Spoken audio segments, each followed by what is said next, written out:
Hello everyone. So today we are also going to discuss about 12th October static quiz questions. We will discuss 5 questions and then discuss the answer of these 5 questions. Okay, for actually हम last में active recall कर लेंगे जितना भी recall करना है हम directly question पे स्विच करते हैं. So here is question number 1. Central Depository Services India Limited is a market infrastructure institution that is deemed as a crucial part of the capital market structure. Okay, capital market structure. Number 2, जो Central Depository Service Limited India Limited is only state-owned share depository in India. There is a two depository in India. Okay, one is I think Central Depository Services and another is National I think. Share depository holds share in an electronic or dematerialized form and are an enabler for security transaction.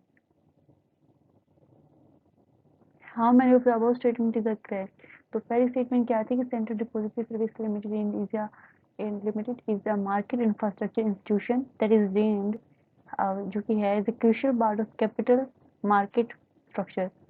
True, I think. Central Depository Services Limited is the only state-owned share depository in India. I think this is the second is the wrong, if I'm not wrong. In share depository holds share in electronic and dematerialized form and are enablers for security transaction. Actually, I'm not sure about the answer. Move to the next question. Consider सारे जितने भी question है tough है थोड़े से. Consider the following statement regarding infrastructure investment trust. Infrastructure investment. So, okay, trusts are institutions similar to mutual funds which pool investments from various categories of investors and invest them into a completed and revenue generating infrastructure product. Number 1, projects. National Highway Authority of India infrastructure investment infrastructure. So the next ये है infrastructure investment trusts are institutions similar to mutual funds which pool investments from various categories of investors and invest them into completed and revenue generating infrastructure projects. ये तो हमने देख लिया. इसके अलावा हम बात करते हैं जो National highway authority of India है उसके जो इंफ्रास्ट्रक्चर इन्वेस्टमेंट ट्रस्ट है is sponsored by the national highway authority of India to support the government national monetization pipeline. Okay, the infrastructure investment trusts are regulated by the Ministry of Road Transport and Highway. How many of the above statements are correct? I don't know. Number 3, which of the following activities are promoted by Security and Exchange Board of India? Venture capital market, currency futures, initial public offering, insider trading. How many of the above answer are correct? So venture capitalist market में क्या पूछा गया है? Promoted by Security and Exchange Board of India. Inside trading, initial public offering. Okay, I'm not sure. I'm not sure about which one is the. So consider the following statement regarding money market. The money market provide option money market regarding statement. Option number 1, the money market provide investment avenues for short-term tenure. Number 2, the tenure of the transaction of term money market is from 2 days to 14 days. And number 3, cold money market is a market for uncollateralized lending and borrowing of funds. How many of the above statements are correct? I don't. This is 5 question.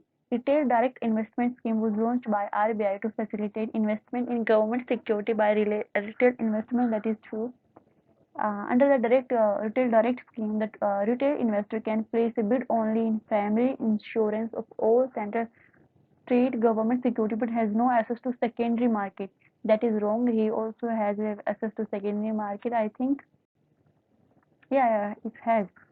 Number 3, NRI are not eligible to invest in government securities. How many of the above statements are correct? Actually, I'm not sure about option number 3. So let me not answer this question. Is answer the first question. इसमें क्या कहा था कि जो central depository services के बारे में था इसमें कि Central Depository Service Limited is only state own share depository India. पहली बात, सेंट्रल डिपॉजिट सर्विसेज जो market infrastructure institution is that is deemed as a crucial part of capital market structure. And number 3, share depository hold share in an electronic and dematerialized form and are enablers for security transaction। जैसे कि हमने कहा था कि ये तो गलत है, ये तो हमने वैसे भी गलत कंसीडर किया था और हमने देखा था कि इनको हम बाद में देखेंगे। तो दिस इज देखो स्टेटमेंट 2 इज इनकरेक्ट। एक छोटा सा ओवरव्यू लेते हैं। जैसे कि हम जानते हैं एक होता है stock exchange. Stock exchange suppose कीजिए ये हो गया स्टॉक एक्सचेंज। इसमें क्या होगा, जो सिक्योरिटीज हैं, बॉन्ड्स हैं, उनकी क्या होगी, बाइंग एंड सेलिंग होगी, उनकी खरीदारी या उनको खरीद या बेच होगी वहां पे, वहां उनकी, ठीक है। यहाँ पे कोई शेयर होल्डर हो सकता है या कुछ इन्वेस्टर हो सकते हैं, वो क्या करेंगे, सिक्योरिटीज को यहाँ से खरीदेंगे या सेल करेंगे। यहाँ पे ये क्या स्टॉक खरीदेंगे या सेल करेंगे, बेसिकली ये होता है, ठीक है। तो इसमें क्या होता है कि पहले क्या होता था कि जैसे कोई सेलिंग या मान लो किसी ने कोई स्टॉक या सिक्योरिटी खरीदी तो उसको एक पेपर इशू किया जाता था। सपोज ये पेपर इशू कर दिया, यहाँ पे ये कोई भी इन्वेस्टर है या फिर शेयर शेयर होल्डर है, इसको पेपर इशू कर दिया, ये स्लिप इसको इशू कर दी गई। और जब ये सिक्योरिटी या फिर कोई बेच रहा है इनको, तो ये पेपर स्लिप क्या है, इसको वापस से कहाँ जमा करवानी होती थी, इस एक्सचेंज बोर्ड में, ठीक है। लेकिन बाद में क्या हो गया कि इन सारे जो पेपर वर्क है, स्लिप इशूइंग है, इसको क्या कर दिया गया, इसको इलेक्ट्रॉनिक कर दिया गया। इलेक्ट्रॉनिकली ये डिजिटल फॉर्म में इशू हो रही है, डिजिटल फॉर्म में ही बाद में ये इस फॉर्म में ही भाई अब इसको इशू हो रही है उसको। तो बेसिकली क्या हुआ यहाँ पे, जो फिजिकली जो मेटलाइज थे उनको क्या कर दिया गया, उनको डिजिटलाइज कर दिया गया। तो जब फिजिकल और जिस मेटलाइज थे उनको डिजिटलाइज कर दिया जाता है तो उसको क्या बोलते हैं, उसको बोलते हैं डीमेटलाइजेशन। एंड जो इन इलेक्ट्रॉनिक स्लिप्स को होल्ड करती हैं उन्हें क्या बोलते हैं, उनको बोलते हैं डिपॉजिटरी। और जो इस या फिर हम कहें सिक्योरिटी डिपॉजिटरी। इस इंडिया में दो तरह की सिक्योरिटी डिपॉजिटरी हैं। One is central Depository Service limited and other is national security depository limited, right. तो जो 90% ऑफ सिक्योरिटीज है वो किसके पास है, नेशनल सिक्योरिटी डिपॉजिटरी लिमिटेड के पास है। और 20% सिक्योरिटी किसके पास है, सेंट्रल डिपॉजिटरी सर्विस लिमिटेड के पास है। तो ये वाला रॉन्ग था। इसके अलावा जो 80% नेशनल क्या है सर्विस डिपॉजिटरी लिमिटेड के पास है, उस पर सेटलमेंट साइकिल क्या होती है, T+2 सेटलमेंट साइकिल होती है, यानी कि जो ट्रांजेक्शन डेट है वो +2 डेज। लेकिन जो ये सी इसमें T+1 सिक्योर ये जो होती है ट्रांजेक्शन साइकिल, इसमें T+1 होती है एंड NSDL में होती है और T+2 डेज, यानी कि the transaction date +2 days and the transaction date +1 days. This is वो क्या होता है सेटलमेंट साइकिल जिसको बोलते हैं, वो होती है। 80% ये होल्ड करती है, 20% ये होल्ड करती है, दैट इज ओके। इसके अलावा आई थिंक इसमें वो क्या रह गया, इसमें क्या है, जैसे सिक्योरिटी डिपॉजिट इलेक्ट्रॉनिक और dematerialised form and enable for the security transaction. ये तो वही है जो इलेक्ट्रॉनिक फॉर्म की जो स्लिप्स होती है उनको जो स्टोर करते हैं उसको क्या बोलते हैं, ये सिक्योरिटी डिपॉजिटरी बोलते हैं उनको। इसके अलावा जो हमारी जैसे हम आम पब्लिक है, जब सिक्योरिटी सेलिंग या बाइंग करनी होती है तो बीच में ब्रोकरेज या बैंक्स होते हैं, ठीक है। उनको क्या बोलेंगे, उनको बोलेंगे क्या बोलते हैं उनको, डिपॉजिटरी पार्टिसिपेंट बोलते हैं उनको। देखो ये इन्होंने क्या किया, पेइंग समझ similar role in but bank playing having cash in fixed deposit, ये वही बता रहे हैं। While bank help customer keep their cash in electronic form, share depository help customer store share in dematerialised form.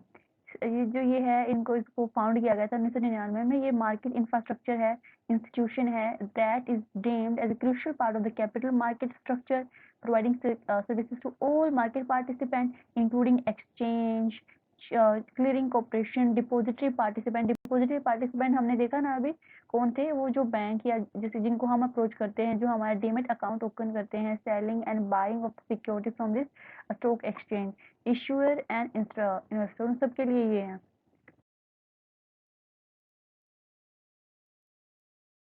तो जैसे कि हमने डिस्कस किया है, इसका लिटिल ओवरव्यू है। ये एक स्लाइड देख लें आप, कितनी ब्यूटीफुल स्लाइड है, कितनी अच्छी स्लाइड है।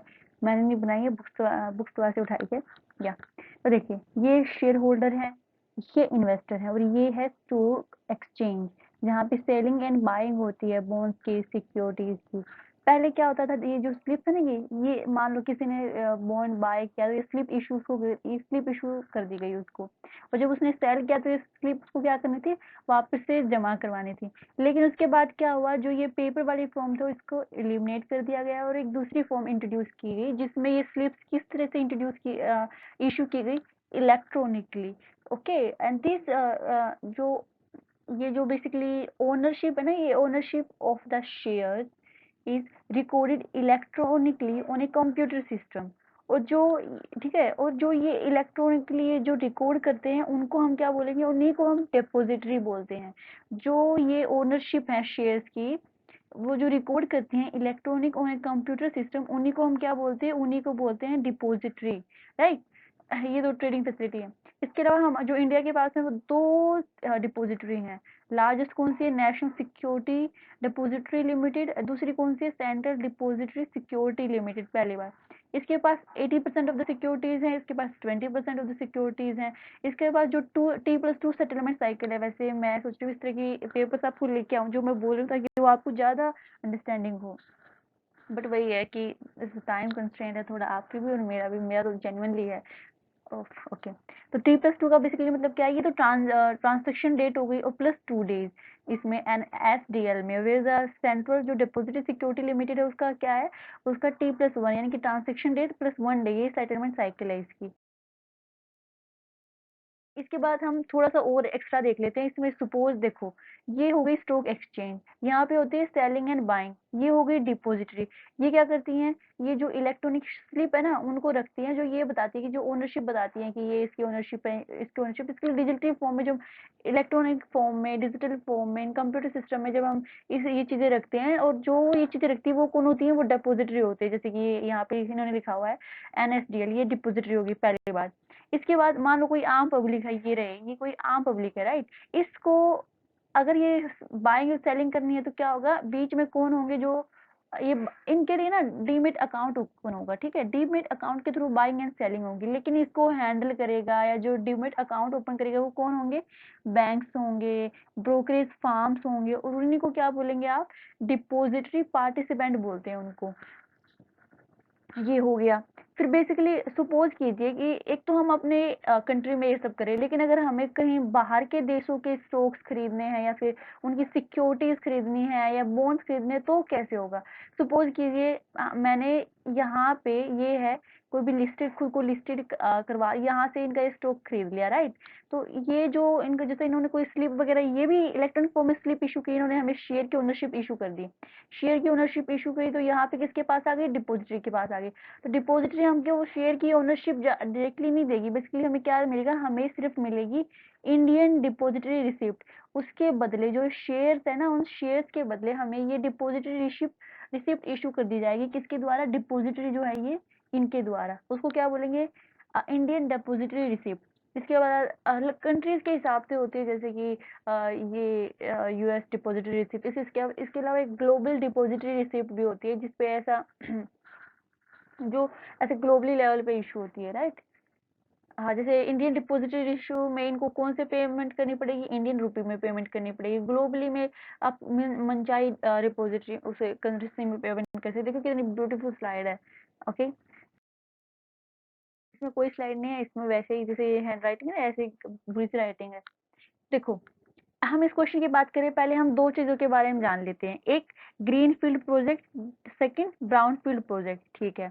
Green field project short form में लिखूंगी, इतना बड़ा लिख नहीं सकती।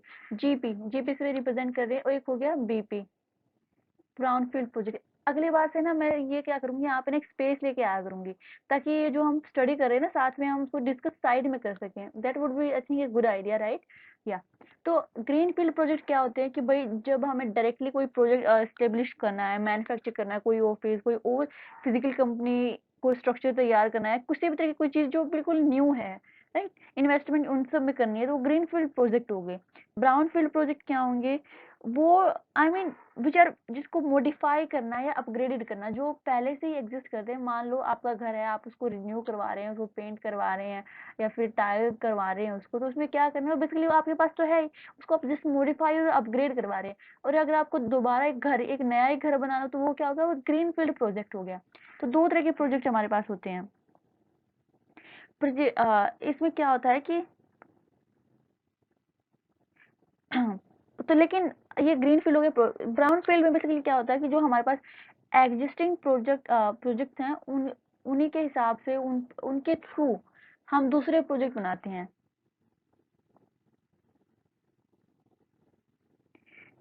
जैसे कि जो एग्जिस्टिंग है उसको लीज कर दिया और फिर देन एस्टेब्लिश न्यू प्रोजेक्ट। चलो ये तो एक आपने ग्रीन फील्ड का थोड़ा सा सिनेरियो, ब्राउन फील्ड जो एग्जिस्टिंग अपग्रेडेड या मोनेटाइज करना है, हम उसका वो कर रहे थे। इसके अलावा जो हम दूसरी चीज की बात करते हैं, वो बात करेंगे हम नेशनल मोनेटाइजेशन पाइपलाइन, जो लॉन्च की गई थी। नेशनल मोनेटाइजेशन पाइपलाइन, उसको कब लॉन्च किया गया था? उसको लॉन्च किया गया था 2021 में। तो इसके बेसिकली इसमें क्या था कि जो नेशनल मोनेटाइजेशन पाइपलाइन थी, उसमें एस्टिमेट किया गया था कि जो मोनेटाइजेशन पोटेंशियल होगा वो 6 लाख करोड़ का होगा। किसके थ्रू? कोर एसेट के थ्रू, जो सेंट्रल गवर्नमेंट के ओवर ए पीरियड ऑफ लगभग 22 से लेके 25 तक 4 ईयर के पीरियड के लिए उन्होंने वो किया था। नेशनल मोनेटाइजेशन पाइपलाइन में क्या था कि उनको ना अब पैसे चाहिए, गवर्नमेंट को पैसे चाहिए। जैसे एक तो तरीका है कि गवर्नमेंट टैक्स इंक्रीज कर दे, लेकिन हमने एक कर्व के बारे में पढ़ा था, एक फिलिप्स कर्व के बारे में पढ़ा था, एक लूपर कर्व थी, आई थिंक वो इस तरह की कर्व थी कि आप मैक्सिमम टैक्स इंक्रीज करके मैक्सिमम रेवेन्यू जनरेट नहीं कर सकते। गवर्नमेंट के पास ऑप्शन क्या क्या है? इसके अलावा गवर्नमेंट के पास ऑप्शन है कि गवर्नमेंट क्या करे। तो गवर्नमेंट ने नेशनल मोनेटाइजेशन पाइपलाइन को इंट्रोड्यूस किया 2021 में, जिसके थ्रू गवर्नमेंट जो उनके पब्लिक इंफ्रास्ट्रक्चर है उनको सेल करेगी, यानी कि डिस इन्वेस्टमेंट पॉलिसी लेके आएगी, उससे पैसे जनरेट करेंगे।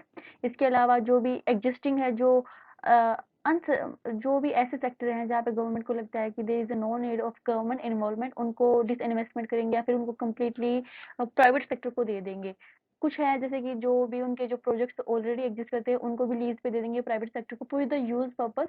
ओनरशिप अपने पास रखेंगे और उनको जो रनिंग वो है राइट्स उनको दे देंगे प्राइवेट को। तो इस तरह से जो पैसे कलेक्ट करने का जो प्लान था, जो अपने एसेट्स को मोनेटाइजेशन इसी को बोलते हैं, अपने एसेट्स का जो पैसा गेन करना है, एसेट्स पे मोनेटाइजेशन करना उनका, कि कुछ डिस इन्वेस्टमेंट से आ जाएगा। जैसे कि 66% जो टोटल एस्टिमेटेड था वो कहाँ से आ रहा था? Railway, road and power sector के। रेलवे रोड उसको 66%, इसके अलावा जो aviation, port, natural gas, petroleum products, उनसे 44% का एस्टिमेशन था। तो ये हो गया नेशनल मोनेटाइजेशन पाइपलाइन, राइट? ठीक है। ये हमने देख लिया। इसके अलावा मोनेटाइजेशन ऑफ एसेट क्या होता है? बेसिकली उनसे मनी जनरेट करना, जो आपके पास एसेट है उससे उसको मोनेटाइजेशन बोलेंगे। ये हो गया। इसके अलावा ग्रीन फील्ड जो न्यू प्रोजेक्ट्स हैं, ब्राउन फील्ड रिलेटेड टू जो ऑलरेडी हैं वो प्रोजेक्ट उनसे रिलेटेड है। तो बेसिकली अगर इसमें बात करें, इंफ्रास्ट्रक्चर इन्वेस्टमेंट ट्रस्ट, ये एक म्यूचुअल फंड की तरह होता है। जैसे इसमें क्या होंगे, जो अलग-अलग इन्वेस्टर्स हैं उनके पैसे लिए जाएँगे और उन पैसों को कहाँ पे इन्वेस्ट किया जाएगा? इंफ्रास्ट्रक्चर में इन्वेस्ट किया जाएगा, और जो उनका जो आउटपुट होगी वो इनको प्रोवाइड की जाएगी जो इन्वेस्टर है उसमें। तो ये are institution similar to mutual fund. Yes, mutual fund से सिमिलर है, which pool investment from various categories of investor of course and invest them into a completed and revenue generating infrastructure project. तो उसको इसी तरह के project में invest करेंगे, जैसे इंफ्रास्ट्रक्चर प्रोजेक्ट, क्योंकि इंफ्रास्ट्रक्चर ट्रस्ट है। Revenue generating infrastructure project number 1। National highway authority का जो ये infrastructure investment trust is sponsored by the national highway authority of India, that is true. To support government national monetisation plan, that is also true. क्योंकि जो monetization plan में उसमें क्या करना है, सरकार को लगभग काफी सारे पैसे खर्च करने हैं, उसमें नौकरियां जनरेट होंगी और सारी तरह की चीज, जैसे नेशनल इंफ्रास्ट्रक्चर जो पाइपलाइन है जिसमें आप इंफ्रास्ट्रक्चर अपलिफ्ट करेंगे, जॉब्स क्रिएट होंगी, ईज ऑफ लिविंग होगी, और सारे जितने भी जो ग्रोथ पर्पज है उसी के लिए था। और उसका पैसा कहाँ से आएगा? वो उसके पैसे की प्लान किया गया है नेशनल मोनेटाइजेशन पाइपलाइन। तो ये भी कह रहे हैं कि ये दैट इज ट्रू। इसके अलावा इन्होंने क्या कहा है कि नेशनल इंफ्रास्ट्रक्चर इन्वेस्टमेंट ट्रस्ट है are regulated by the ministry of road transport and highway. तो इसमें only two and the statement 3 is in statement 3 is incorrect. तो इन्होंने ये इंफ्रास्ट्रक्चर इन्वेस्टमेंट ट्रस्ट के बारे में बताया कि ये म्यूचुअल फंड की तरह होता है। ये जो डिफरेंट वेरियस कैटेगरी के इन्वेस्टर से पैसे लिए जाते हैं और उनको इन्वेस्ट कर दिया जाता है। मान लो ये इन्वेस्टर हो गया नंबर 2, नंबर 3, इन सब से पैसे कलेक्ट किए गए, एक ट्रस्ट एस्टेब्लिश किया गया। उस ट्रस्ट पे जो पैसा है वो उन्होंने जो रेवेन्यू जनरेटिंग इंफ्रास्ट्रक्चर है, कोई भी इंफ्रास्ट्रक्चर का काम चल रहा है उसमें इन्वेस्ट कर दिया। और उसमें देखो इन्होंने लिखा भी है रेवेन्यू जनरेटिंग इन्वेस्टमेंट में इन्वेस्ट करना है। उसके फिर उनकी जो रिटर्न है वो देर बाय क्रिएटिंग रिटर्न, तो जो इसके रिटर्न आएंगे वो इन्वेस्टर को प्रोवाइड किए जाएंगे। इसके अलावा क्या है, इसके ये जो रेवेन्यू जनरेटिंग इंफ्रास्ट्रक्चर था उसका इंफ्रास्ट्रक्चर भी स्टेब्लिश हो गया और उससे रेवेन्यू जो जनरेट हुआ उनका इनसे भी बेनिफिट हो गया, जो रिटर्न आए ये जो इन्वेस्टर थे। जो ये कैपिटल मार्केट रेगुलेटर है, मान लो जो ये एक्ट के किस एक्ट के अंदर ये ट्रस्ट, वो ट्रस्ट किस एक्ट के अंदर बनाए जाते हैं, नेशनल सेबी क्या है ये SEBI infrastructure investment trust regulation 2014, ये जो है इसके अंडर स्टेब्लिश किए जाते हैं। these trusts are likely to help facilitate investment in infrastructure sector, right? Okay, ये रेगुलेट कौन करता है, रेगुलेट होते हैं SEBI infrastructure investment trust regulation 2014, इसके अंडर रेगुलेशन है ये 2014 इस एक्ट के अंदर रेगुलेशन है इनकी।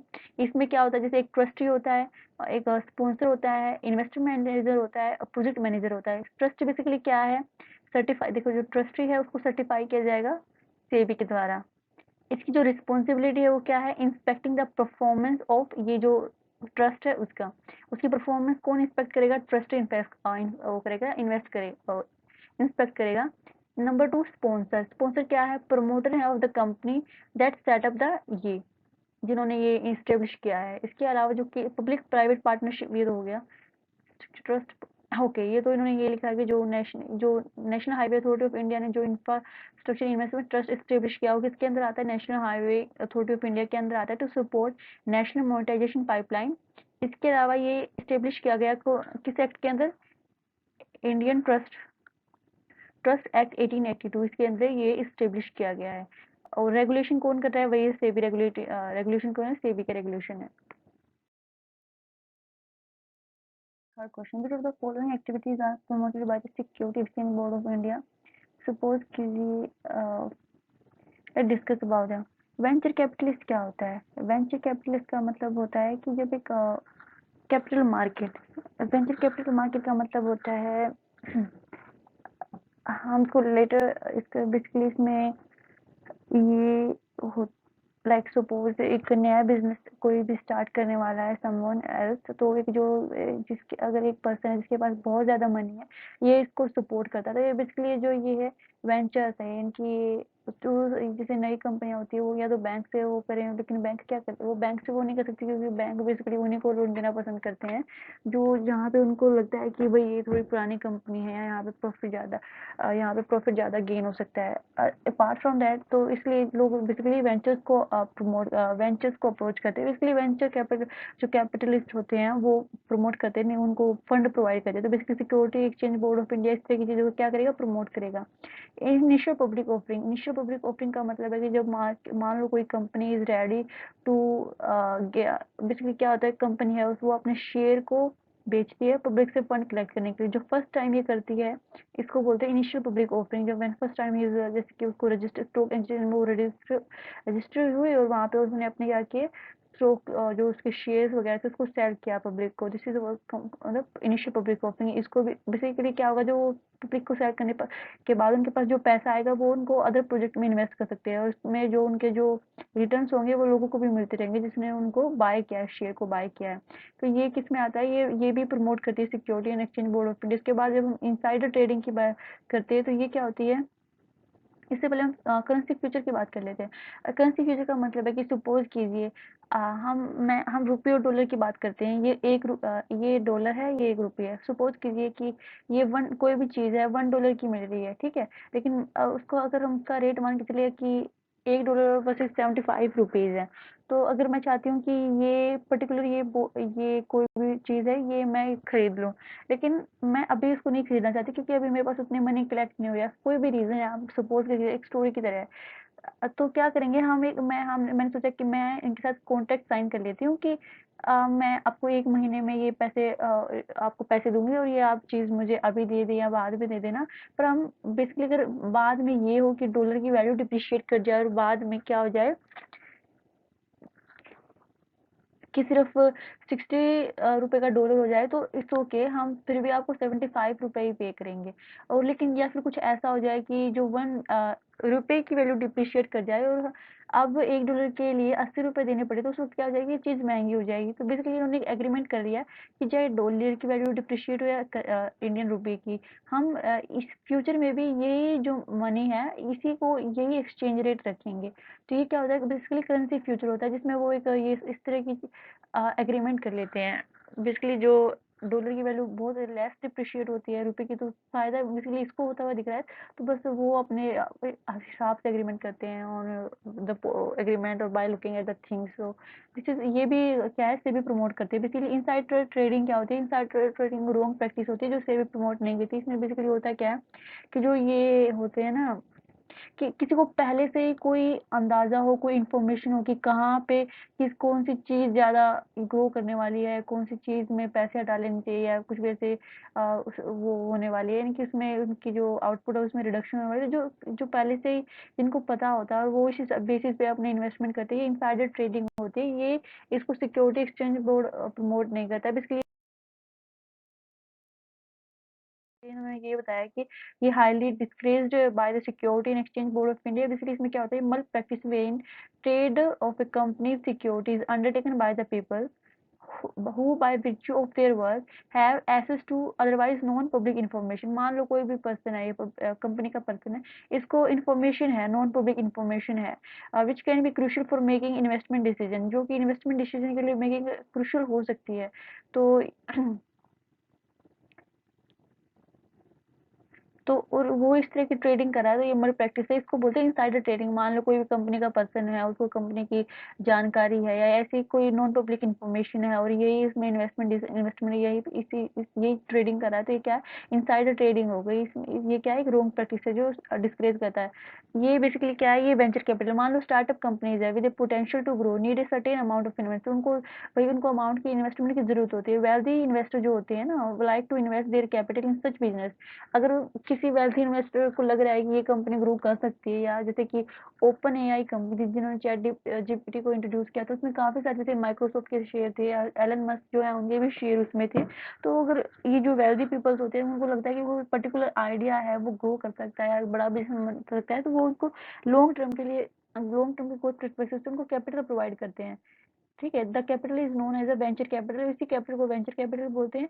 And the investor are called venture capitalist. This is it being promoted by the SEBI. So क्योंकि इससे जो न्यू बिजनेसेस हैं, जो न्यू स्टार्टअप आ रहे हैं, उनको प्रमोशन मिलता है। राइट, और ये करेंसी फ्यूचर हमने देख लिया कि transferable future contract that specify the price at which currency can be bought और sold at a future date. ठीक है, currency future contract allow investor to hedge against foreign exchange risk. जो foreign exchange risk होते हैं ना, फिर वो risk नहीं रहते। इसमें this is being promoted by the SEBI. और इनिशियल पब्लिक, ये एक प्रोसेस है बाय विच प्राइवेट जो कंपनी है can go public by sale of its stocks to general public. ठीक है, सो ये द क्वेश्चन नंबर 4।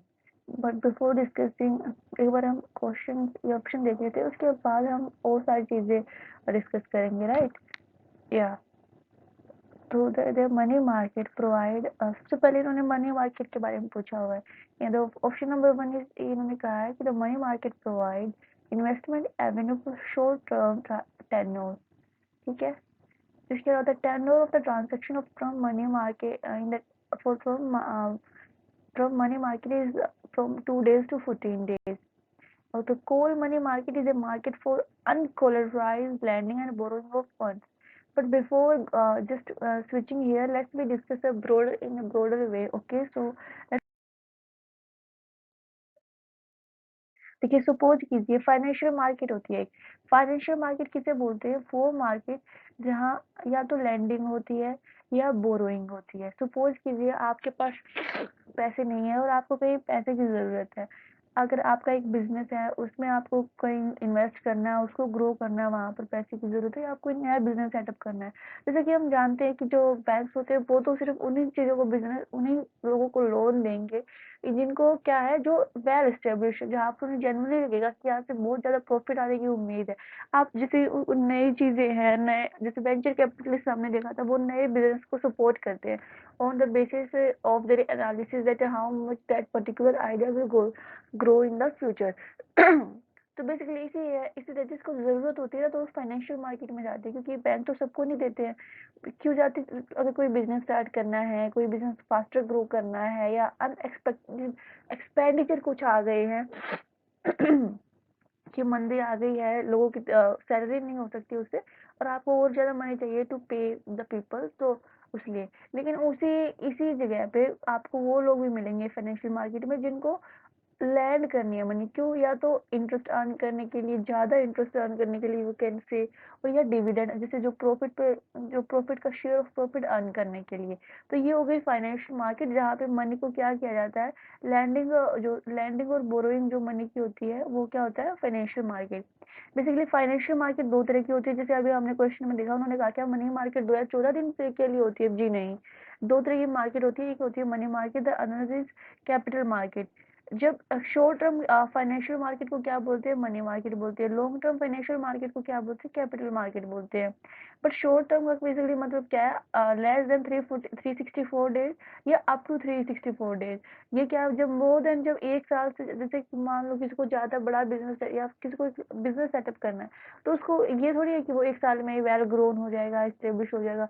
तो एक कई बार कुछ चीजों में एक लंबा वक्त चाहिए होता है। तो जब एक लॉन्ग पीरियड के लिए हमें मनी अर्न करिए, वो हम कहाँ से वो करेंगे? वो कैपिटल मार्केट से उठाएंगे। यानी कि हमें एक शॉर्ट पीरियड के लिए जब चाहिए, ग्रो करना है, या उसको या अनएक्सपेक्टेड एक्सपेंडिचर को मैच करना है, तो उसमें हम क्या यूज करेंगे? Short term financial market instrument, जैसे कि मनी मार्केट है, ये वाली चीजें यूज करेंगे। तो इसमें ना थोड़ा ध्यान से देखिए, तो हमें देखने की मनी मार्केट कितने शॉर्ट टर्म फाइनेंशियल मार्केट है। फाइनेंशियल मार्केट का बेसिकली मतलब है कि लैंडिंग और borrowing of the money up to 364 days. ये भी कितने तरह की हो सकते हैं? ये भी दो तरह की हो सकती है। One is unorganised, another is organised. Organised का मतलब है बेसिकली वो बॉडीज मनी मार्केट के अंदर जो आरबीआई रेगुलेट करता है, जिनको वो होती है ऑर्गेनाइज। जिनको कोई रेगुलेट नहीं करता बेसिकली, वो है अनऑर्गेनाइज। वैसे तो क्योंकि ये कंज्यूमर से लिंक्ड है, तो कंज्यूमर अफेयर मिनिस्ट्री के अंदर ये इनडायरेक्टली आ रही है, but they are not direct organised by, इन्होंने डायरेक्टली नहीं है, तो इनको हम ऑर्गेनाइज्ड बॉडी बोलते हैं। इसमें देखो, अगर कोई मार्केट ऑर्गेनाइज है, हाँ, उसके पास बेनिफिट्स क्या क्या है, कि जो आरबीआई है वो रेस्पॉन्सिबल होगा for ensuring that financial institution are follow rules and regulation and design to protect consumer. Consumer को प्रोटेक्ट करेंगे, जो रूल्स एंड रेगुलेशन बनाए गए हैं उसको फॉलो करे, जो पर्टिकुलर ऑर्गेनाइजेशन है जो लैंड कर रही है मनी। ठीक है, इसमें ये क्या करता है? प्रोटेक्ट करता है इन्वेस्टर एंड डिपॉजिटर को, preventing financial fraud and abuse को इसमें भी हेल्प होती है, और promote stability and confidence in financial system. RBI ये सारी चीजें क्या करेगा? ये इंश्योर करेगा। इसके अलावा जो अनऑर्गेनाइज बॉडी है, इस तरह के कोई बेनिफिट अनऑर्गेनाइज बॉडी में नहीं होते। तो जब मनी मार्केट की बात करते हैं, शॉर्ट टर्म फाइनेंशियल मार्केट है 364 डेज तक। अनऑर्गेनाइज है, अनऑर्गेनाइज में जैसे इंडिजीनियस बैंकर्स हो गए। इंडिजीनियस बैंक बेसिकली कुछ लोग होते हैं जो अपने सेटअप बना के रखते हैं। ये पर्टिकुलर कम्युनिटी के अंदर कुछ पीपल होते हैं जो बैंक की तरह वर्क करते हैं, ठीक है। और इनसे लोग ज़्यादा अप्रोच भी करते हैं as compare to bank, because ये ज़्यादा अप्रोचेबल हैं, फ्लेक्सिबल हैं, operating since initial medieval time से ऑपरेट कर रहे हैं, इसलिए काफ़ी लोग इनको अप्रोच करते हैं। ये जैसे ओके, ये शायद मैंने आगे पीछे लगा दिए स्लाइड्स। तो इसमें जैसे इन्होंने अनऑर्गेनाइज जो बॉडी होते हैं, there is a huge unorganised money market in India since ancient time.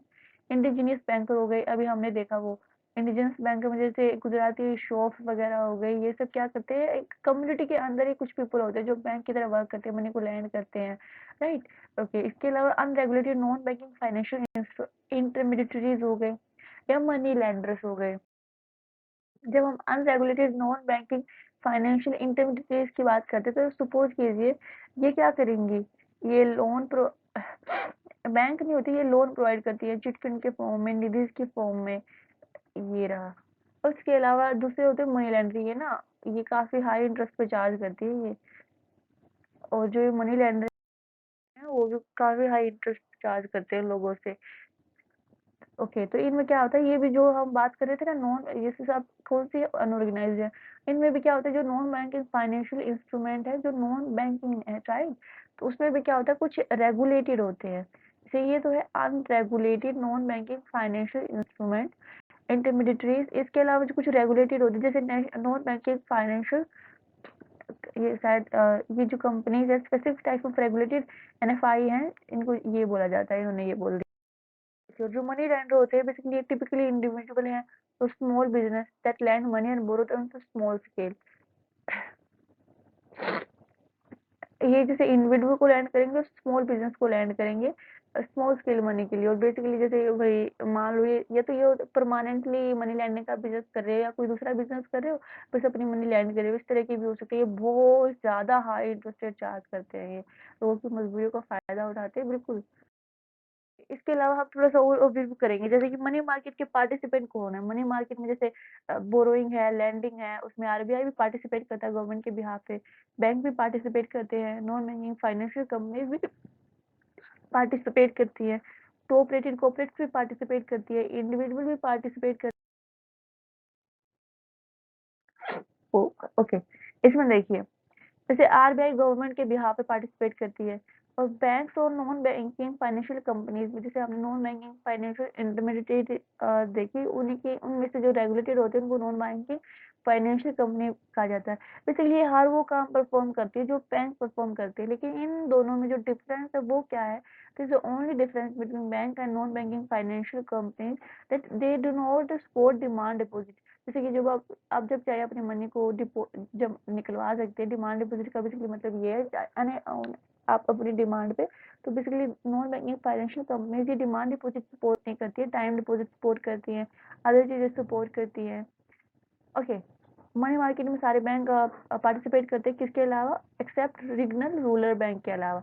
इसके अलावा टॉप जो रेटेड कॉर्पोरेट्स है, जैसे क्रेडिट रेटिंग, तो आरबीआई अप्रूव्ड एजेंसी जैसे क्रिसिल हो गया, आईसीआरए हो गया, इन वाली स्लाइड भी हम देख लेंगे। ये सारी स्लाइड बुक्स से हैं, तो इंडिविजुअल भी पार्टिसिपेट, इसमें बेसिकली क्या होगा, जैसे बैंक है, नॉन बैंकिंग फाइनेंशियल कंपनीज हो गई, ये तो बेसिकली ये मनी मार्केट में सिक्योरिटी जो एक्सचेंज हो रही है मनी के बदले, ये क्या है, देखो ये बैंक्स है, नॉन बैंकिंग फाइनेंशियल कंपनीज है, वो आरबीआई के साथ जैसे सिक्योरिटी, ये ना लैंडिंग मनी बोरोइंग मनी करती है, जैसे बैंक है वो सबके साथ कर लेते हैं लैंडिंग एंड बोरोइंग, ये नॉन बैंकिंग फाइनेंशियल कंपनीज वो भी सबके साथ कर लेती है लैंडिंग एंड बोरोइंग, और ये टॉप रेटेड कॉर्पोरेट्स आरबीआई के साथ नहीं कर सकते, इंडिविजुअल भी आरबीआई के साथ नहीं कर सकते, आरबीआई सिर्फ दो लोगों के साथ करता है, या तो बैंक के साथ या नॉन बैंकिंग फाइनेंशियल कॉर्पोरेशन के साथ नहीं करता। इसके अलावा जो मनी मार्केट है उसके और भी इंस्ट्रूमेंट है, जल्दी जल्दी से देखेंगे, जैसे treasury bill. Treasury bill basically government security होती है, गवर्नमेंट डायरेक्टली पब्लिक को इशू नहीं करती, गवर्नमेंट इशू करवाती है सारी चीजें आरबीआई के थ्रू। आरबीआई किसके साथ ये डील करता है, या तो बैंक्स के साथ करता है या नॉन बैंकिंग फाइनेंशियल जो कंपनीज है उनके साथ। बेसिकली जो ये ट्रेजरी बिल क्या है, government security discount price, suppose कीजिए एक गवर्नमेंट की सिक्योरिटीज है 1 लाख रुपए वैल्यू, लेकिन वो उन्होंने डिस्काउंट प्राइस पे इशू किया है कि भाई वैल्यू इसकी 1 लाख रुपए है, हम आपको कितने में देंगे, हम आपको सिर्फ 19,000 में देंगे, और जब जो ये टेन्योर खत्म हो जाएगा तो आपको कितना वैल्यू रिटर्न कर देंगे, 1 लाख रुपए रिटर्न कर देंगे, ये तो प्रॉफिट तो हुआ। तो बेसिकली जो government security discount price discount rate पे वो क्या है, ट्रेजरी बिल। कौन इनको वो करता है मार्केट में, आरबीआई इनको डील करता है, गवर्नमेंट सिर्फ आरबीआई के साथ डील करती है, RBI bank and non banking financial company के साथ डील करता है। ट्रेजरी बिल पहले 14 डेज का भी होता था, लेकिन अब सिर्फ 91 डेज के, 182 डेज के एंड 364 डेज के, इन 3 फॉर्म में मिलते हैं, भाई इतने दिनों के लिए इशू हो गई, इतने दिनों की लेकिन अगर कोई चीज है जो 91 डेज से इशू होती है उसी को क्या बोलते हैं, cash management bill, discounted rate, security eight discounted rate, if it is less than 19 days तो इसको क्या बोलेंगे, कैश मैनेजमेंट बिल। ओके, इसके अलावा सर्टिफिकेट ऑफ डिपॉजिट, इसमें बेसिकली ये मनी मार्केट है, ये बैंक है।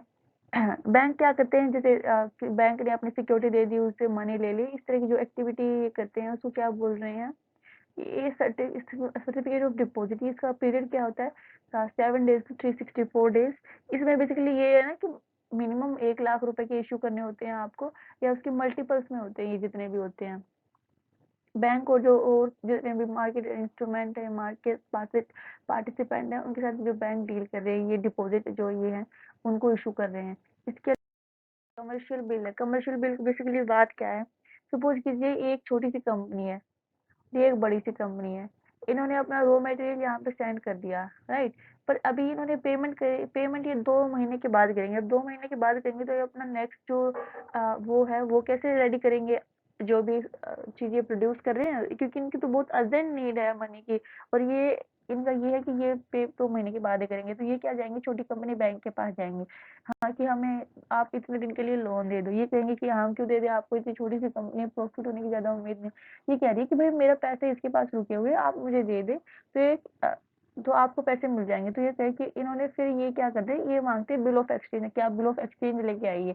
तो ये दोनों पार्टी जाती है और ये यहाँ पे लिखती है कि भाई इनको इतने रुपए मुझे देने हैं, इसी को कहते हैं बिल ऑफ एक्सचेंज। दोनों एग्री करती है और जाके सबमिट कर देती है। इस सबमिट करने से बैंक जैसे इतना नहीं दे देगा जितने इनके रुपए थे, इनको थोड़ा सा कम पैसे देता है ये छोटी कंपनी को। और बाद में जो पैसे उनको आते हैं उससे इसका बैंक का भी प्रॉफिट हो जाता है, क्योंकि एक्स्ट्रा पैसे आते हैं थोड़े।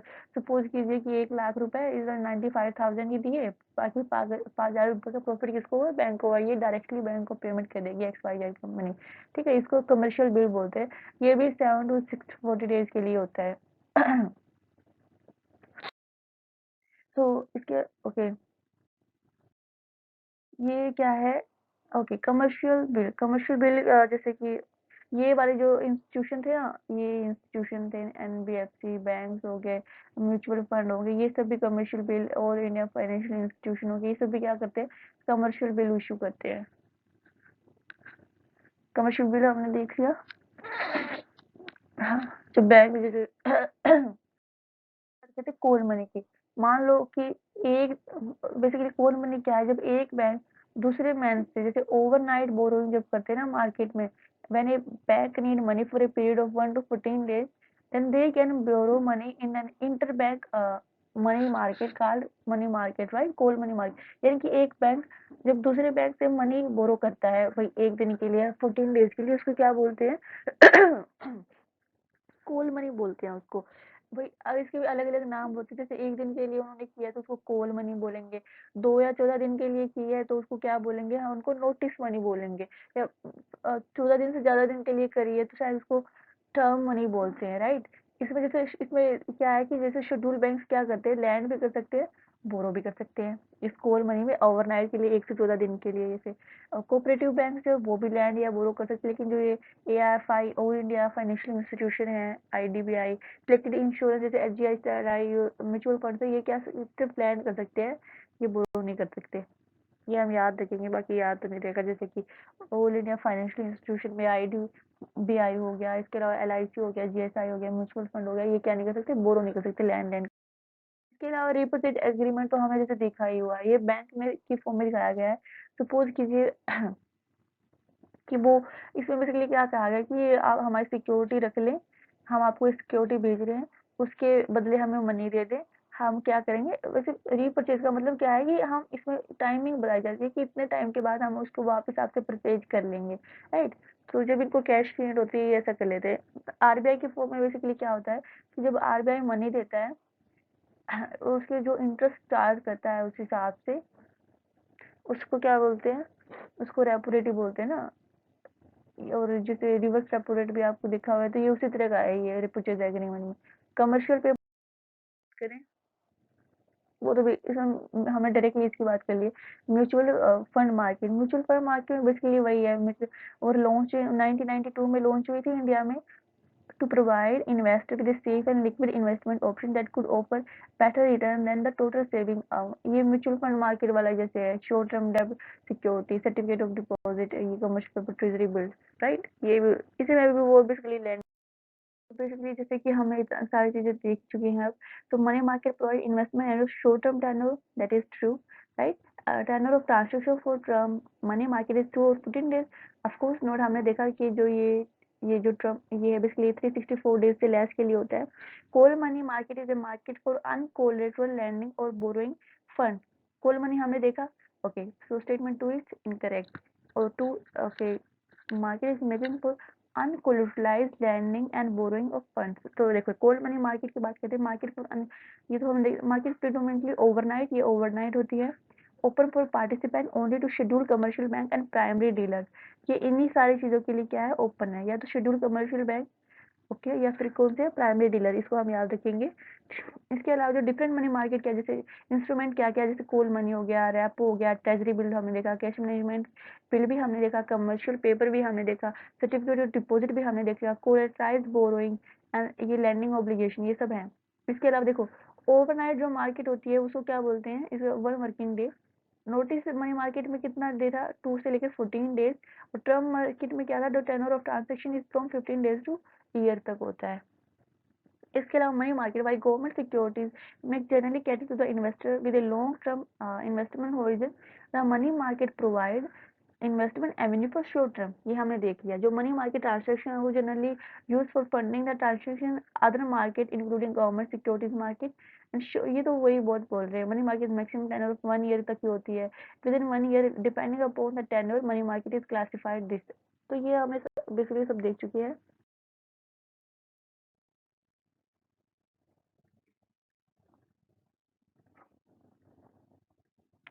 चलो पहले ये डिस्कस कर लेते हैं। तो रिटेल डायरेक्ट जो स्कीम है was launched by RBI to facilitate investment in government securities by, of course ये तो ट्रू था, ये हम पहले स्कीम से रिलेटेड है। Under the retail direct scheme retail investment can place only the primary, ये नहीं था, दोनों में प्लेस कर सकता है जहाँ तक। ओनली स्टेटमेंट इज करेक्ट, हाँ ये तो गलत है ही। NRI is not eligible in investment in government securities। तो देखिए ओनली वन इज करेक्ट। देखो ये तो हमें पता है कि ये 21 में आई थी आरबीआई की स्कीम में, facilitate investment in government securities by retail, ताकि जो रिटेल इन्वेस्टर है वो भी इसमें गवर्नमेंट सिक्योरिटीज में पार्टिसिपेट कर सके। The retail investor can not only place a non competitive bid in primary and of all central and government securities such as treasury bill and bond, but also the access the secondary market, secondary market की भी access होती है उसको through negotiated dealing system order matching, negotiated dealing system order matching। So RBI trading system which was previously accessible only to selected financial institution, अब वो retail investor भी इसको access कर सकते हैं जिसमें वो सेकेंडरी मार्केट में पार्टिसिपेट कर सकते हैं। Negotiation, okay, negotiated dealing system order matching under the retail direct scheme. जो ये एनआरआई है ना, एनआरआई वो भी क्या कर सकता है, ओपन कर सकता है इस account sitting oversee by buying government securities. तो ये भी हो गया, तो कितने क्वेश्चन हमने देख लिया। ओके, ये तो बेसिकली ये है कि हमने अभी क्या-क्या स्टडी किया। जैसे अगर हमने फाइनेंशियल मार्केट के बारे में स्टडी किया, इसके अलावा हमने ये भी देखा था कि डिपॉजिटरी या पार्टिसिपेंट क्या, ये तो देखो जो ये डीमैट अकाउंट ओपन करते हैं किसी का भी, ये कोई भी इंडिविजुअल है तो डिपॉजिटरी, ये पार्टिसिपेंट बोलते हैं इनको। वो जो इलेक्ट्रॉनिक फॉर्म में हमने कितना ये जो है हमने कौन सा शेयर खरीदा, कौन सा शेयर नहीं खरीदा, जो इन सबको इलेक्ट्रॉनिक फॉर्म में जो डेटा रखती है, इलेक्ट्रॉनिक फॉर्म में जो स्लिप इशू करती है उनको क्या बोलेंगे, उनको बोलते हैं डिपॉजिटरी। दो डिपॉजिटरी है, एनएसडीएल डिपॉजिटरी है, सीडीएस जो ये central depository security depository limited थी। उसके बाद 20% का शेयर है, उसकी सेटलमेंट साइकिल जो थी T+1 की साइकिल थी। और जो ये है एनएसडीएल की T+2 की साइकिल है। टी मतलब वो ट्रांजिट जो जो डेट होती है, ट्रांजेक्शन डेट, इसके अलावा जो 2 दिन, इसमें इस 80% का ये एनएसडीएल रखती है। बेसिकली स्टॉक एक्सचेंज जहाँ पे क्या होती है, स्टॉक्स को बाइंग एंड सेलिंग होती है। ठीक है, मान लो अगर किसी को बाहर से किसी दूसरे देश के स्टॉक्स परचेज करने हैं और किसी ने परचेज किए, तो बेसिकली जो स्टॉक है वो तो डिपॉजिटरी रख लेगी और इसके अगेंस्ट एक इशू करेगी स्लिप आपको, कि वो क्या बोलेंगे उसको, इंडियन डिपॉजिटरी रिसिप्ट बोलते हैं। इसके अलावा हमने अभी रिसेंटली देखा क्या क्या चीज़ों के बारे में देखा, अभी हमने देखा फाइनेंशियल इंस्ट्रूमेंट के बारे में, फाइनेंशियल मार्केट के बारे में देखा। भाई फाइनेंशियल मार्केट दो तरह की होती है, एक शॉर्ट टर्म फाइनेंशियल मार्केट, एक long term. Short term basically जो 364 डेज के लिए होती है ज़्यादा, और जो ज़्यादा होती है 364 डेज उसको बोलते हैं long term market. Short term भी हमने देखा, जैसे शॉर्ट टर्म में क्या देखा हमने कि उसमें उसको मनी मार्केट बोला जाता है, उसको कैपिटल मार्केट बोला जाता है। मनी मार्केट में ऑर्गेनाइज्ड भी है, अनऑर्गेनाइज्ड भी है। ऑर्गेनाइज जो आरबीआई के द्वारा रेगुलेटेड है, अनऑर्गेनाइज जो आरबीआई के द्वारा रेगुलेटेड नहीं है। इसके बाद जो मनी मार्केट है उसमें पार्टिसिपेंट कौन होते हैं, आरबीआई है वो गवर्नमेंट के लिए पार्टिसिपेट करता है। इसके बाद जितने भी बैंक है एक्सेप्ट रेगुलर रूरल बैंक को छोड़ दे तो सब सब इस मनी मार्केट में पार्टिसिपेट करते हैं। इसके अलावा जो नॉन बैंकिंग फाइनेंशियल कंपनीज है वो भी पार्टिसिपेट करती हैं। बैंक और नॉन बैंकिंग फाइनेंशियल कंपनीज में डिफरेंस क्या है कि जो नॉन बैंकिंग फाइनेंशियल कंपनीज हैं वो डिमांड डिपॉजिट सपोर्ट नहीं करती। इसके अलावा जो कोऑपरेटिव्स हैं और जो इंडिविजुअल है वो सभी पार्टिसिपेंट है। इसके अलावा ऑर्गेनाइज में जैसे कि जो मनी लेंडर्स होते हैं या फिर अनऑर्गेनाइज्ड फाइनेंस ये जो होती है फाइनेंशियल इंटरमीडिएटरीज होती है, या फिर जो वो होते हैं ना एक कम्युनिटी के लेवल पे जो बैंकर्स होते हैं वो भी आते हैं। इसके अलावा हमने क्या देखा था जैसे कि भी ये इंस्ट्रूमेंट क्या क्या है मनी मार्केट के, तो उसमें सबसे पहले ट्रेजरी बिल की हमने बात की थी। ट्रेजरी बिल क्या होते हैं, जो गवर्नमेंट की जो डिस्काउंट सिक्योरिटीज होती है उनको ट्रेजरी बिल बोलते हैं। गवर्नमेंट किसके द्वारा इशू करवाती है उनको, इसके द्वारा इशू करवाती है क्या, जैसे कि ये है आरबीआई के द्वारा। आरबीआई जैसे आगे फाइनेंशियल कंपनीज के साथ डील करता है या बैंक के साथ डील करता है, तो इसमें बेसिकली क्या होता है कि वो डिस्काउंट प्राइस पर देते हैं और अल्टीमेटली जो में फेस वैल्यू उसकी उसको बेनिफिट बोलते हैं। तो ट्रेजरी बिल हमें नॉर्मली यही है। तो इसके अलावा हमने देखा था कि कैश मैनेजमेंट जो बिल थे बेसिकली जब 91 डेज के से कम के लिए वो ट्रेजरी बिल को जो इशू किया जाता है, डिस्काउंटेड जो सिक्योरिटीज हैं उनको कैश मैनेजमेंट बोलते हैं। इसके अलावा हमने क्या देखा था, शायद कमर्शियल बिल देखे थे। कमर्शियल बिल थे कैश ऑफ डिपॉजिट थे, उसके अलावा जो बैंक डील कर रही थी अपने उसके साथ। उसके बाद कमर्शियल बिल बेसिकली तो वो थे कि जब एक कंपनी को पैसे चाहिए होते हैं और दूसरी कंपनी को पेमेंट डिले हो जाती है उसकी, जो बेसिकली हमने उस हिसाब से देखा था ना, तो वो बैंक को बिल ऑफ एक्सचेंज देके पैसे ले लेते हैं और बैंक उन दूसरी कंपनी से पैसे ले लेती है। सिर्फ बैंक ही नहीं होते इन सारे कमर्शियल बिल्स में, और भी जैसे फाइनेंशियल इंस्टीट्यूशन वगैरह भी इसमें इन्वॉल्व होते हैं। कॉल मनी की बात की थी। कॉल मनी बेसिकली क्या होती है, जब आपको एक दिन के लिए 14 दिन के लिए या 14 से ज्यादा दिन के लिए इस तरह की जब एक बैंक दूसरे बैंक से ओवरनाइट मनी वो करता है ना, बोरो करता है, उसको कॉल मनी बोलते हैं। अगर एक दिन के लिए करिए तो कॉल मनी, 14 दिन तक के लिए करिए तो नोटिस मनी, उससे ज्यादा दिन के लिए तो शायद टर्म मनी उसको बोलेंगे। तो ये दो क्वेश्चन तो हमने देख लिए। उसके अलावा एक्चुअली ये वीडियो मैंने नेक्स्ट डे बनाई है तो मुझे वो याद नहीं आ रहा कि और क्वेश्चन हमने कौन कौन से डिस्कस किए थे इन द रिसेंटली। ये तो डिस्कस कर ही रहे थे कि ये डिपॉजिटरीज के बारे में डिस्कस किया है हमने।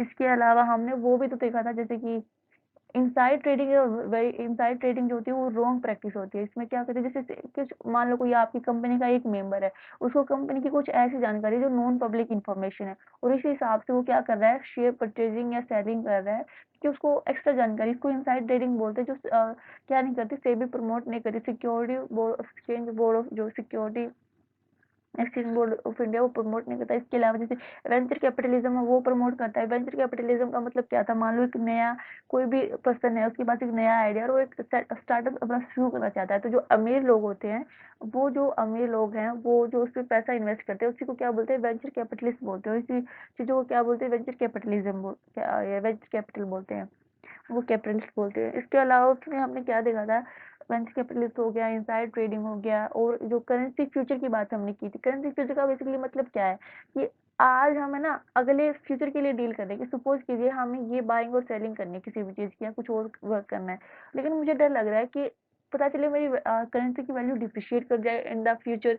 तो हम क्या करें कि हमने ना एक दूसरे को गिरने के तो सामने दूसरी पार्टी की भी वैल्यू डिप्रिशिएट हो सकती है, उसमें हमारा नुकसान होगा और हमारी डिप्रिशिएट होगी तो उनमें उनका नुकसान होगा। बेसिकली क्या करते हैं फिर भी एक सहमति से ना दोनों एक वो डील कर लेते हैं कि हम इस प्राइस पे वो करेंगे, वो कि इसी प्राइस पे आगे हमारी डील करेंगे। तो बेसिकली करेंसी फ्यूचर को भी इससे भी क्या करती है, प्रमोट करती है। इसके अलावा हमने क्या क्या देखा, इसके अलावा हमने ये देखा अभी की रिटेल जो इन्वेस्टर डायरेक्ट ये 2021 में आई थी। आरबीआई ने एक स्कीम इंट्रोड्यूस करता है, ये जो रिटेल ये डायरेक्ट इन्वेस्टमेंट स्कीम है, ताकि जो रिटेल इन्वेस्टर भी है वो भी गवर्नमेंट सिक्योरिटीज को सेलिंग है वो कर सके।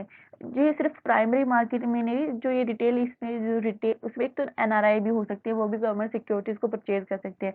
इसके अलावा जो ये है रिटेलर वो क्या कर सकते हैं, सिर्फ प्राइमरी मार्केट में सेकेंडरी मार्केट के साथ भी डील कर सकते हैं। जो उसका जो सिस्टम था नेशनल ये ऑर्डर मेकिंग का ना, नेशनल मैं भूल गई इसका पूरा नाम, एनएसटी कुछ था, ऑर्डर मेकिंग था, उसमें भी पार्टिसिपेट कर सकते हैं। तो ये तो थैंक यू फॉर लिसनिंग। कितनी सारी चीजें होगी, कितनी सारी स्लाइड्स हो गई हमारे। तो वो आई थिंक यही था नॉर्मल से जो चीजें हमने डिपॉजिटरी के बारे में पढ़ा, सेबी के बारे में पढ़ा, इसके अलावा हमने वो नेशनल मोनेटाइजेशन पाइपलाइन के बारे में देखा था, अगर वो भी बात करना चाहे तो एक होती है नेशनल मोनेटाइजेशन पाइपलाइन, एक होती है national infrastructure pipeline. Infrastructure pipeline का मतलब है कि हमें काफ़ी सारा इंफ्रास्ट्रक्चर क्रिएट करना है।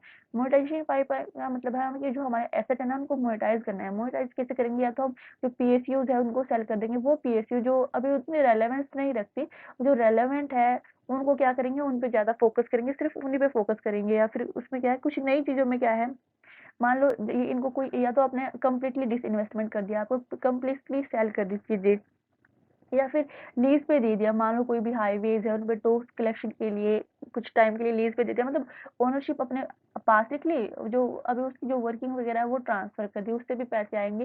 तो ये बेसिकली इसमें मोनेटाइजेशन है, ये नेशनल मोनेटाइजेशन प्लान है।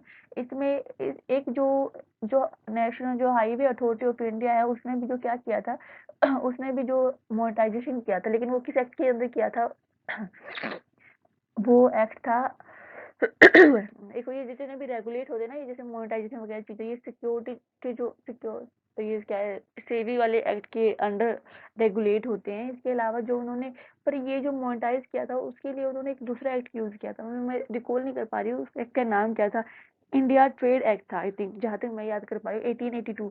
अगर गलत हो तो एक बार दोबारा रिव्यू कर लेंगे कि वो क्या एक्ट था। बेसिकली हमें ये जानना है कि, और फार्मर फूमर रिलेटेड से नहीं था, और जो इसको जो ये मोनेटाइजेशन वगैरह जो ट्रस्ट बनाया गया था, ये जो इन्वेस्टमेंट ट्रस्ट बेसिकली क्रिएट किया गया था, उसी में तो सारा पैसा वगैरह ट्रस्ट, इसमें भी बेसिकली जो ट्रस्ट बनाया गया था उसमें भी वो क्या होते हैं, इसमें जैसे ट्रस्टी होते हैं और वो प्रोमोटर होते हैं, इसके अलावा प्रोजेक्ट मैनेजर होते हैं, एक होते हैं जैसे चार, ये भी म्यूचुअल फंड की तरह ही था जैसे इन्वेस्टर अपना इन्वेस्ट करेंगे और जो पैसा है किसी ऐसी जगह पे लगा देंगे जहाँ पे प्रॉफिट सीकिंग जो होगा, प्रॉफिट जो ग्रोइंग उसमें होगा इंफ्रास्ट्रक्चर, ये इंफ्रास्ट्रक्चर ट्रस्ट इसी के काम तो होते हैं ताकि इनको भी अच्छे खासे रिटर्न मिल सके।